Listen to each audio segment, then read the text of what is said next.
Lasagna is definitely one of the best meals for anyone who is new to cooking or a student to make. This is because it is both simple to make and delicious. Also, if you are making this just for yourself, you will be able to make 9 portions, meaning you can eat 1 and freeze 8 more. Perfect for mid-week dinners. This is also something that I would make very frequently at uni, as making it once will allow me to have enough for an entire month. This also drifts away slightly from that of a traditional lasagna. However, I can guarantee that this is still delicious and well worth making. We're going to begin by finely dicing 2 carrots. This will add some sweetness to the sauce. We're then also going to add 2 diced onions, 1 white onion and 1 red onion. We're adding both types as I like the flavour that both of them add. To dice the onion, we're going to remove the top and then cut through the root side. We're then going to peel both of the halves and make thin vertical cuts across the onion. The thinner you space these cuts out, the more finely chopped the onion will be at the end. Also using the claw method to make sure that our hands are safe from getting cut. We're then going to turn it around and make 2 to 3 horizontal cuts, and then simply just slice down, and then you'll have very finely chopped onions. This method is very easy to do, and once you do it once, you'll probably do it every time you cut an onion. We also do the exact same thing with the red onion. We then add 1 pack of beef mince and 1 pack of pork mince to a bowl. If you can't find any pork mince, then just simply replace it with some sausages and cut them open and remove the outer lining of the sausage. Give it a mix and make sure it is completely combined. We're then going to take the mixed meat and form meatballs out of them. Do these roughly golf ball sizes and place them on a plate to the side. We can now start making our sauce. We start by placing some rapeseed oil in a large pan. And once hot, we're going to place half of the meatballs into the pan and we're going to leave them there to make sure that they brown. And once that is done, we're going to take them out and add the other half and do the same process. Browning the meat is going to add a couple of things. One is going to make the meat tastier, and the other is the drippings that are left in the pan will help flavour the rest of the vegetables, helping to create the delicious sauce that we're going to make. Once the meatballs have been taken out, we're going to add some finely chopped streaky bacon to the pan and just let that cook for a couple of minutes until it starts to become crispy and is releasing some of its fat. We then also remove that from the pan, setting aside, and then add our diced vegetables.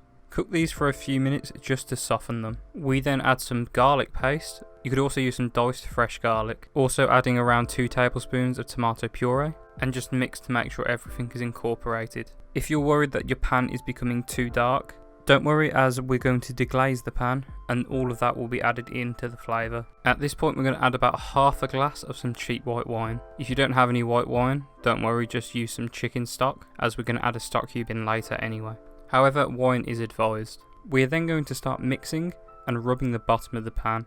This will remove the flavour that was left behind and clean the bottom of the pan. We're then going to add 2 tins of chopped tomatoes, and once mixed we're going to re-add the bacon and the meatballs. Then using a wooden spoon to break the meatballs apart. This will result in a sauce that has unevenly sized meat that I think adds a lot to the texture at the end. At this point the sauce will start to look very thick and meaty, so we're going to use the tins of tomatoes to pour in 2 tins worth of water, as well as adding a chicken stock cube, as well as a small amount of salt, as we're going to use some salty cheese later on. We're then going to put a lid on and let simmer for around an hour. After an hour, we're going to add some dried herbs. We used basil and oregano. Also adding a few pinches worth of freshly cracked black pepper. Mixing it all in again, and then we're going to taste it. After tasting, we decided we needed to add some cheese. We used some finely grated parmesan, some Worcester sauce, and some more black pepper. We're then going to let simmer again, covered, for another 45 minutes. While this is simmering, we're going to make our bechamel sauce. This is the nice creamy sauce that you love in lasagna. To do this, we're going to melt around 4 to 5 tablespoons of butter in a pan, and once fully melted, we're going to add an equal amount of flour, whisking continuously until it is combined and begins to almost look like it is foaming. Let that cook for around a minute just to cook the flour taste out, and then slowly add in milk while continuously whisking throughout. This will begin to make a very thick sauce in the pan. However, you don't want it too thick too soon, as the more we cook it, the thicker it will get. So make sure it starts thin and then it will thicken as it cooks.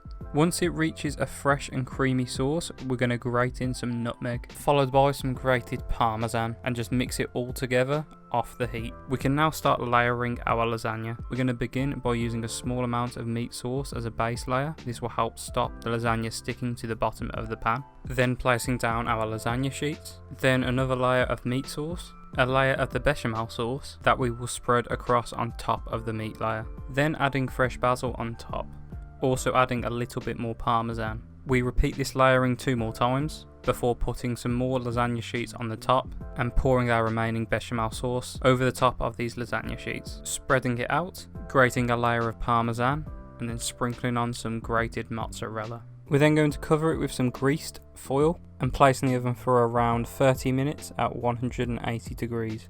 After half an hour, we're going to take it out, remove the foil on the top and cook for another 15 minutes to let the cheese brown on the top. And there you go, a very easy and tasty way to make lasagna, perfect for any student. As like I mentioned earlier, I would make this very frequently when I was living at university, as I was able to eat what I wanted and then freeze around 6 to 7 portions that would last me the rest of the month, making it a very cost-effective meal. And a lot of people even believe that lasagna tastes better the day after you have cooked it and reheated it in the oven. And I strongly recommend you making this lasagna, as you will not be left disappointed. Thank you for watching, please like and subscribe and check out all of our social media handles in the description below.